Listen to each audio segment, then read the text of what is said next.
live. Hey out there, everybody.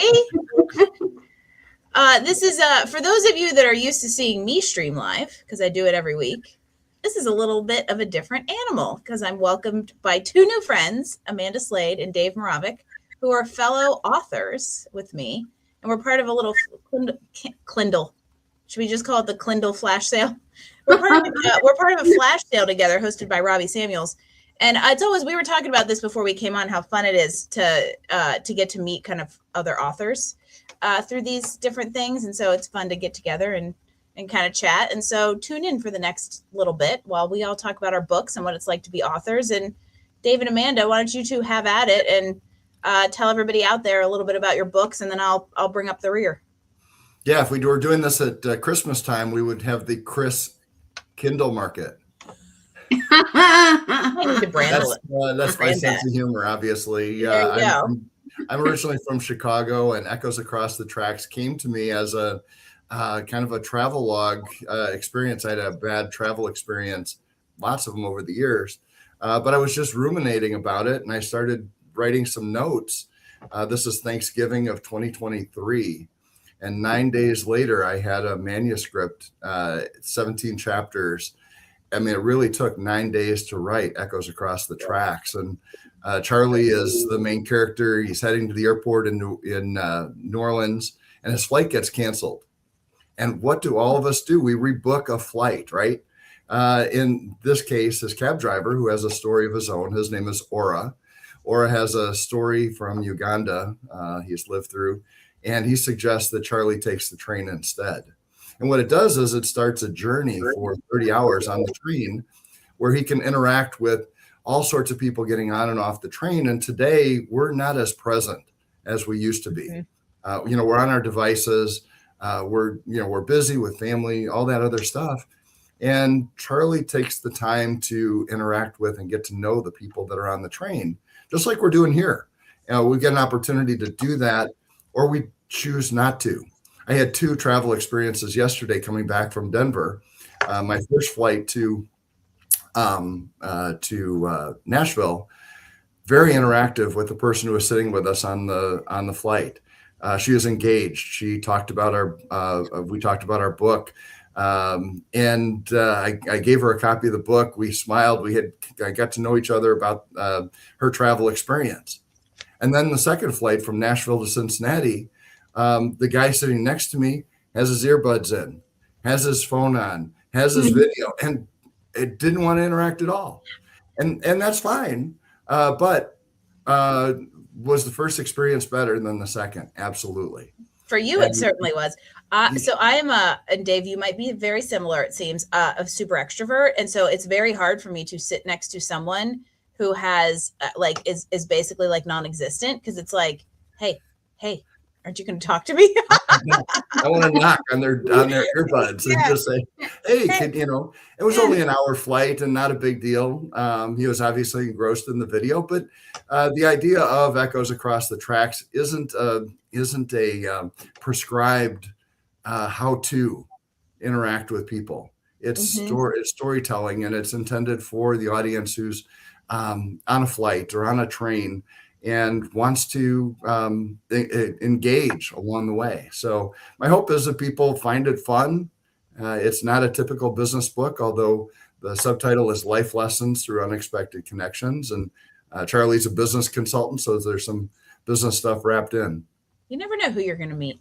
Amanda, tell us about 30 Day Soul's journey. Yeah. Hi, everybody. So 30 Day Soul's Journey, I actually wrote part of the book back in, I think it was 2012, 13.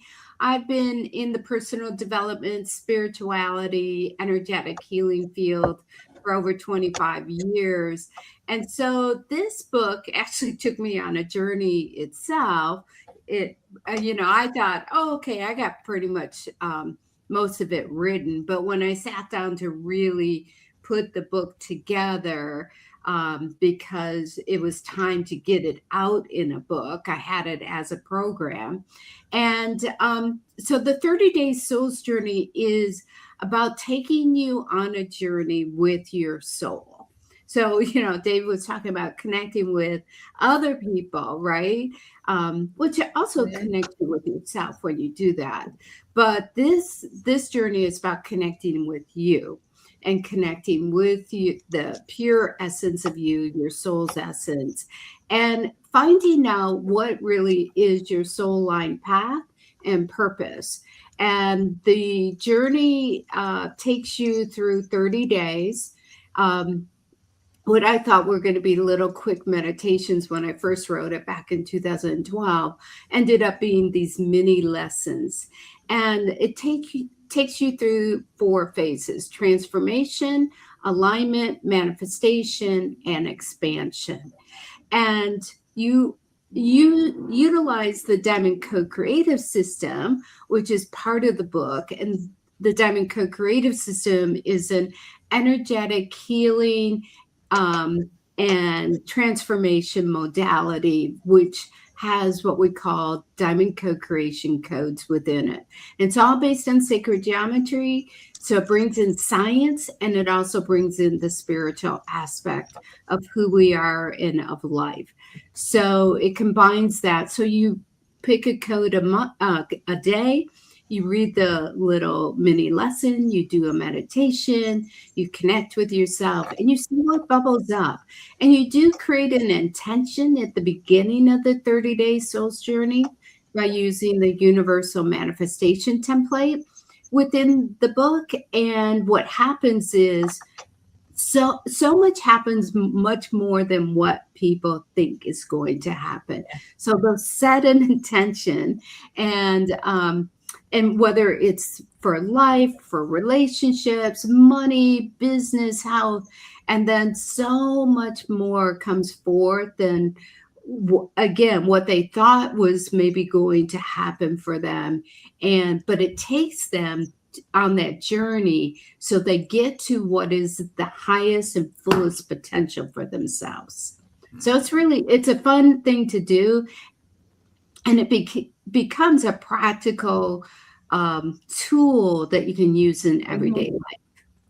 It's interesting that, and I'll tell you about Scary Good here in a second. It'll fill in the hole that the 3 of us really do have some interesting like overlaps and commonalities in this idea of like, what's your potential and how that helps you kind of relate to others. And there's a certain sense of, I would say, practicality application here without necessarily like, I want to say rigid framework. That feels unfair to people who create frameworks because we all love frameworks, but there's a certain level of like discover, apply that all of us share, because that's Scary Good. Discovering Life Beyond the Sunday Scaries is similar. It is a little bit more of like what you can learn through someone else's story, more so than go do these kind of 12 things.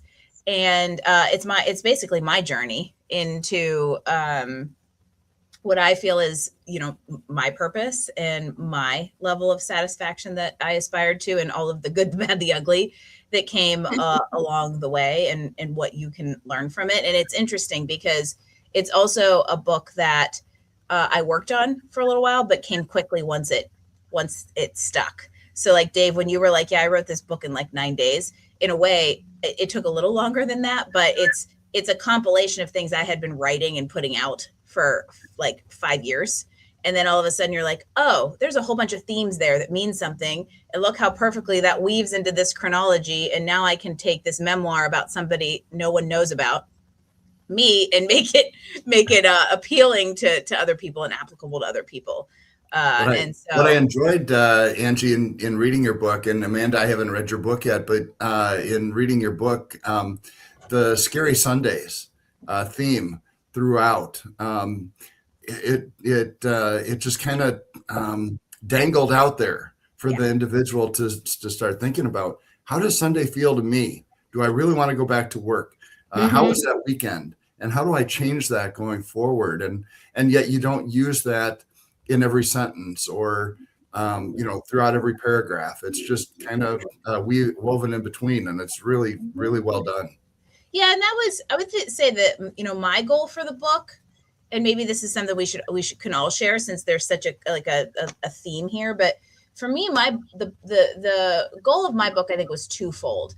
One, it was to inspire people to really think about if they're where they want to be. But even more importantly than that, it was second to, in a way, give them permission to explore where they're at if it isn't where they want to be. Because I feel that we have gotten really good at mediocrity in society today, and we just accept golden handcuffs. I have to live here. I have to do this. I have to, and don't necessarily ever go, I've chosen to. And I think it was a little bit of my mission through this book to say, hey, it didn't always go right, but it ended somewhere better, to be more intentional about the choices instead of just taking the status quo. So that was a little bit of kind of what I was hoping to do. Amanda, how about you? I love that, because that's exactly what this book is about as well, because I grew up in the shoulds, right? In codependent behaviors of I should do this, I have to do this. I came from 20 years of corporate. I climbed that corporate ladder. At the end of my corporate career, I was a VP of sales and marketing for a New York publishing firm for pharmaceutical marketing. And what was interesting with even, I share this in the book, I share how my soul got me fired from my corporate job and literally took over and said, you're done with this. And then it was really an awakening journey I was going through. So the tagline for the book is Your Path of Awakening. And it's really about your path of awakening and becoming the next version of you, becoming who you truly are, becoming what you're here to do, and so on. And so, I ended up sharing a lot of my journey in the beginning of my own process of awakening and becoming, because when I got fired, I had no idea who I was. I only identified myself as that VP of sales and marketing. And I didn't know who I was and what I was here to do next, because I didn't have a plan B. And all my time and energy and efforts went into being successful at that corporate level. And then when that was gone, it was like, uh-oh, now what? And so going through, like what you were saying, Angie, is going through that discovery stage, right? The discovery of, this is what I'm here to do. This is who I am, is so important. So sharing that story and giving them people tools and techniques to go through their journey was the purpose of this book. And especially right now, we've got so many people that are very unclear as to what life is about anymore, because our old ways do not work anymore, right? What we grew up with does not work, and it won't work in the future. And so that can be very confusing. It can be very uncertain. It can be very chaotic. But part of what we're all going through as a society, as humanity, is we're awakening into a new dimension, into a new way of being. And it doesn't, that the old dimension, third dimension, is based on fear. And what we're moving into is a dimension based on love and co-creation. Like, this is perfect. Like what Robbie does and what we're doing, we're all collaborating and co-creating. This is a fifth dimensional way of operating, being, doing, and both in life, with relationships, and business. So, yeah. You hit the nail on the head with just like what got us here isn't getting us there, and how much it's. I feel like there's this convergence of things that is causing change. And Dave, I think you hit the nail on the head with how you described your book at the beginning, with the fact that like there's more people that do this on a plane than interact on a plane, and that isn't necessarily personality traits. That's like the societal shift that we've gotten into. Yeah. And I think there's so many reasons for it. Generationally, there's lower levels of communication skills with younger. There's just a million different reasons. And there's many like slippery slope / sound soapboxes we can get onto that I talk about as far as like why that's all happening. But I love that all three of us are trying to help people think differently and more and live more intentionally and fully, even if that is the ecosystem. And Dave, it sounds like your books fit squarely into this as well. So what was the inspiration for you? Yeah, the word echoes. We often hear something the first time, and we don't, we don't do it. Our kids, we tell them to clean their room, and they don't clean their room. But if their grandma comes in and says, "Hey, your bedroom is messed up," they want to prove something to their grandma. If we hear something from a boss, a directive or whatever, oftentimes it's the echo. It's the second, the third, or fourth, or fifth time that we hear something. And so that's thematic throughout my book is we've heard something in the past. And one of the places I go to is Charlie time travels back to 1914. And believe it or not, mine's more story-like. Yours, Angie, and I'm sure, Amanda, yours is inspirational from a personal perspective. But mine's told in a fictionalized way with fictionalized characters. Yes, some of the things happened, but not all of them did. And the train is just the medium. It's just the setting for the book. But the other thing with regard to the 1914 connection is that, believe it or not, so many things that took place in 1914 from a business perspective still take place today. Yeah. Making an introduction, a warm introduction, or shaking people's hands, or the way you market your product. Maybe the technology is different, but you're still doing things the same as you did back then. And sometimes we just need to hear that a second or third or fourth time. And so again, the journey's portion of all three of our connections is right there. I know.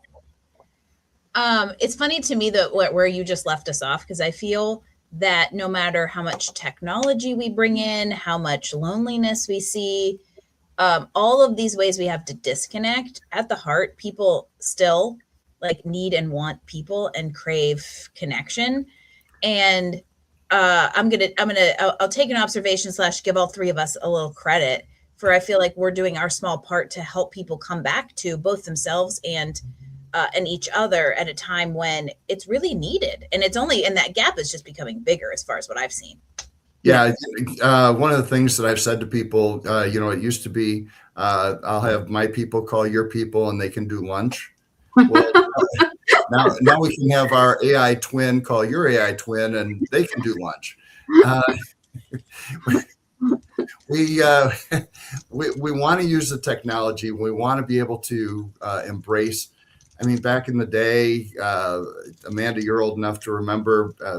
Angie, you probably aren't, but we didn't have computers. We didn't have the technology that we have today to be able to do math problems. I mean, we had calculators on our desk, but there were times where we couldn't use them. We were allowed only to use the manual method. And going back to, having a conversation like this is actually very rewarding because it spurs on the next conversation. So I am young enough to remember analog days. And in fact, I grew up as an analog kid, which is why I think it's an interesting perspective is, I grew up as an analog kid playing in the dirt. My dad is my high school math teacher, which is why I actually originally went to engineering school, even though I don't have an engineering personality. And he used to make us answer math problems to get in the room.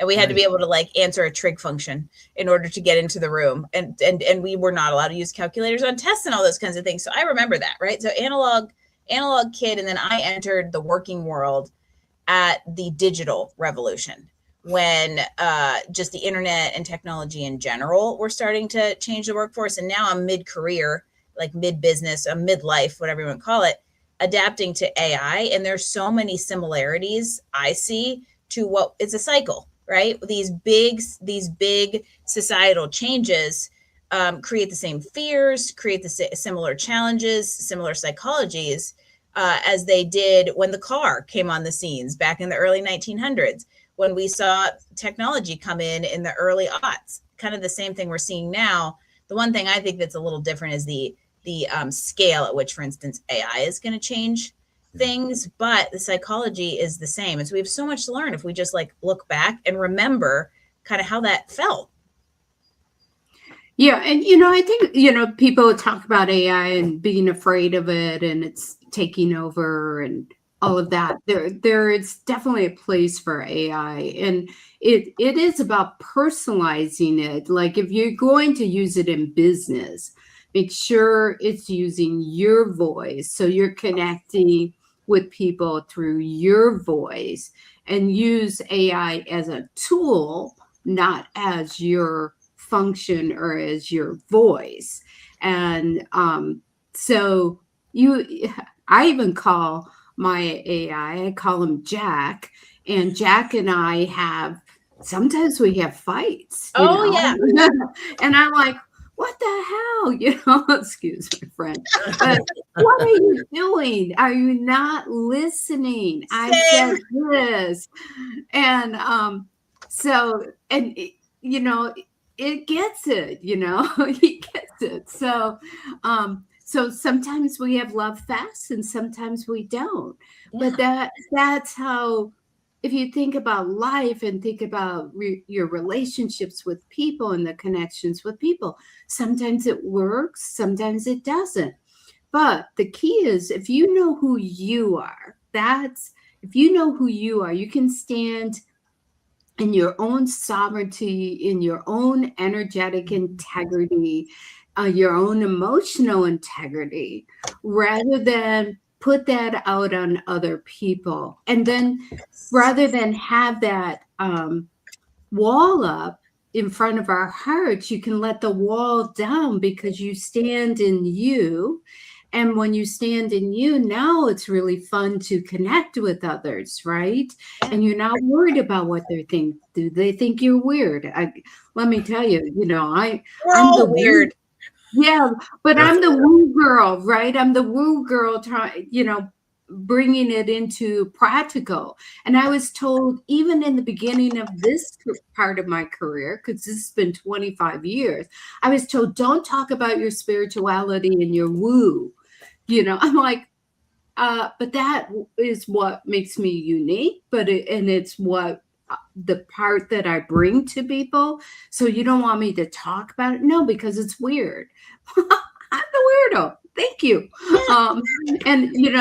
But when you own who you are and you own what you're here to do, regardless of what other people's opinions are and their judgments and whatever they think about you, you stay true to you and stay true to your path, your purpose, then it doesn't matter what others think, because you'll connect to whoever you're to connect to, right? And you will be the inspiration, the difference to whoever you're to be that for. Yeah, absolutely. That's that authenticity word that we hear so many people talking about, and they're seeking, but I think seeking is not necessarily the way to find it. No. Hey, Angie, tell us about human, because you wrote in your book about the word human, and it caught my attention.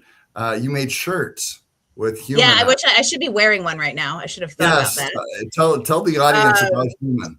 Yeah, so I'll give you there's a little bit of a backstory there that isn't even necessarily in the book, but over the last few years, I have started to notice, and there's various different reasons or observations I've had, that it feels like we're really starting to forget humanity, and that we are all sentient human beings sharing a life experience on this earth. And I could go into many reasons why that is the case. And so I started talking about, I started using a hashtag, humans still matter. And this was shortly before AI came out, when there were some other things happening at a macro level that really felt inhuman. And so I started using this hashtag, humans still matter. Fast forward, AI comes out and it's like, oh, wow, I guess humans really do need to still matter. And then I went to an AI conference last fall, and I was the one speaker of a 3-day conference there to talk about how to maintain your humanity in the AI age. And so I had human shirts made, and I wore them at the entire conference, and now they're a thing. Everybody loves the human shirt and asks about it. And at the end of the day, I am a former engineer, but I love people.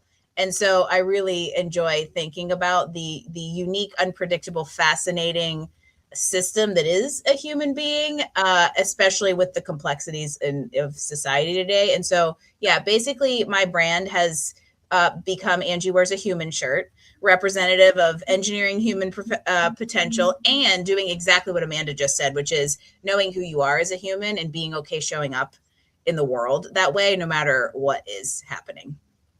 Yeah, that's so perfectly said. And you do a great job in the book of illustrating that in your stories. One of the things that I have as a takeaway from meeting so many authors over the last couple of years, because I never thought of myself as an author. I didn't write until published in April of 2024, is that we all have something to say. Mm-hmm. However, here's the thing. We also need people to read. We also need people to understand and to take that in. And when people put up a roadblock, they put up a stop sign and go, oh, no, I'm not going to do that AI thing. No, that Claude and ChatGPT thing. No, not for me. Those same things took place over history with regard to education. No, I don't need physics. When Sir Isaac Newton put out his stuff, Galileo or Einstein, there were people that said, no. 3 million books, I think, are published per year. And if we could just get people to read 10 pages a day, they would get into the book and they go, wow, scary good, really scary good.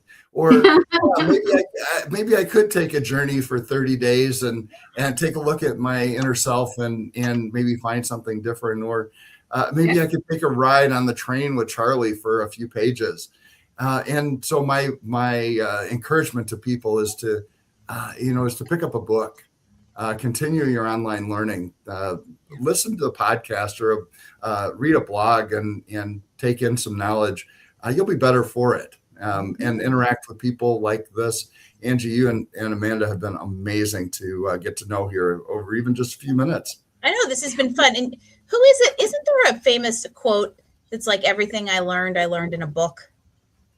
I can't remember who said it, but essentially there's the TLDR of what Dave just said. And Amanda, you and I were about to jump in at the same time. So go for it. Oh, I was just going to say, by reading a book, whether, it's fiction or nonfiction, what it does is it actually activates the imagination. And it activates the imagination into something more, something that's possible, or even finding I call it solution to maybe what you're dealing with. And it's so important, especially now, to be connected at that level to yourself and to your imagination of what's possible. Because if you just go, with like scary good, if you just go to the mundane, everyday, autopilot way of living, you'll eventually burn out. You'll get frustrated. You'll get angry, upset that life is doing something to you instead of life is for you, and that you're the creator. So if you don't like what's going on in your life or your work, your job, or your business, your relationships, you are the creator. You have a choice. So it's about making a conscious choice, but you can't make that choice until you're aware. And so I love, Dave, that you brought it in about reading that book allows you to become aware. If you're bored with life, make sure you're doing like what Dave said. Read 10 pages of a book every single day. It will start getting the juices going. It will start having you think about something different. And Amanda, I love the imagination thing because there's all kinds of reports out there about like how boredom is healthy because it activates imagination, and we're like never bored anymore. And this is the kind of stuff that can help that. Exactly. Yeah. What were you going to say, Dave?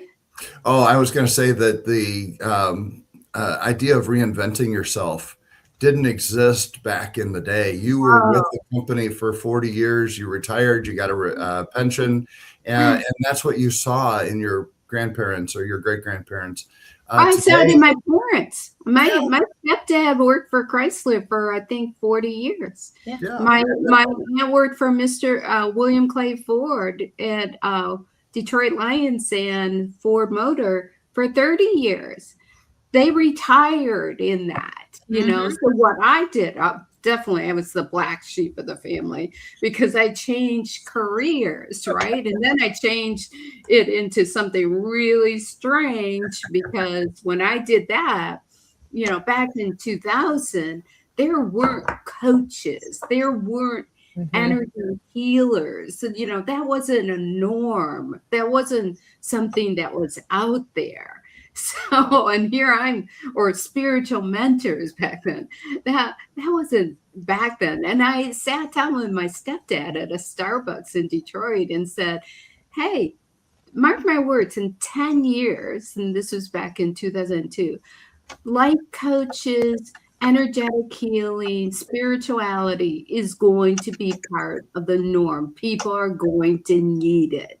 And he's like, yeah, whatever. And look where we are. Right. Absolutely. And we can reinvent ourselves through education. We can reinvent ourselves through other people who have the ability to open up the doors on our behalf. I encourage, because I'm a sales trainer, coach, to encourage people to change industries. Don't retread, if you've always been in auto sales, it doesn't mean you couldn't sell something else in a B2B environment. Yeah. You have to embrace it, and you have to try and to learn along the way. And Angie, you went through your share of challenges. I loved your stories of challenges. Maybe we could end on, because I don't know what your time frame was, but one quick life lesson from each of the three of us on perseverance. Perseverance is something that each of us have the opportunity to embrace or to reject. Angie, I love that as a final part. Angie, you go first, and Amanda, and I'll close it out. Okay, perfect. Mine is that you have more control than you think, and taking that ownership will actually change everything. You don't have to accept the status quo, the norm, even if you are 15 years ahead of the game like Amanda was, right? You have more say and more agency in both your life and career than it seems like you do, and certainly than most people exercise. And when you flip that script, amazing things can happen. Yeah, great. Yeah, I agree. And I agree with you on that, because that perseverance piece really connects to who you are and connects to what you're dedicated to and committed to. So the more I got pushed back around who I was and what I was doing, you challenge me that way, I'm going to fight for it. And so if anyone came after me or my business, that, what are you doing? It had me dig my heels in. But I remember when I first was, looking at what I was to do next, I had a teacher and a mentor that said, you're going to be out there on stages teaching about energetic healing, talking about transformation, blah, blah, spirituality. I'm like, no, that's all great for everybody else, but I'm not going to be the weird one on stage. And okay, so fast forward, that was 25. Actually, he was telling me that like 28, 30 years ago. And fast forward, so what am I? I have 2 international bestseller books. I'm in a movie, Pillars of Power, that has just launched, premiered. And guess what? I'm talking about woo stuff. I'm talking about energetic alignment and talking about vibrations and spirituality and science and all of that. But the key on that is those were rough times.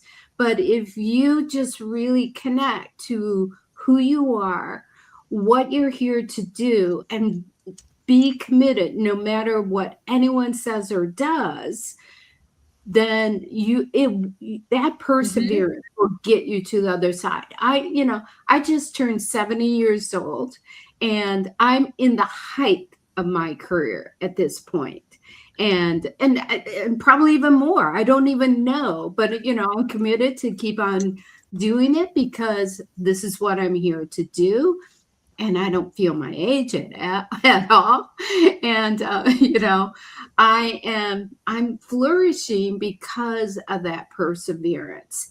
And I would just, if you believe in it, believe in yourself, believe in what you're doing, just keep going. Just do it.